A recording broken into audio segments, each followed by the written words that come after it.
السلام علیکم ورحمۃ اللہ وبرکاتہ۔ میں امید کرتا ہوں کہ آپ سب خیریت سے ہوں گے۔ ابن مسعود رضی اللہ تعالیٰ عنہ سے روایت ہے کہ رسول اللہ صلی اللہ علیہ وآلہ وسلم نے فرمایا، جس شخص کے دل میں رائی کے دانے کے برابر بھی تکبر ہوا وہ جنت میں نہیں جائے گا۔ ایک آدمی نے عرض کیا کہ کوئی انسان اچھے کپڑے پہنتا ہے، اچھے جوتے پہنتا ہے، کیا یہ بھی تکبر ہے؟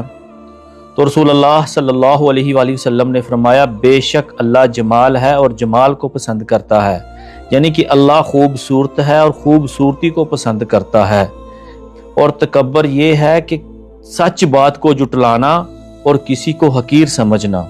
تو ہمیں چاہیے کہ اپنے دلوں کو غرور اور گمنڈ سے پاک رکھیں اور عاجزی اپنائیں تاکہ اللہ کی رضا اور جنت حاصل کر سکیں۔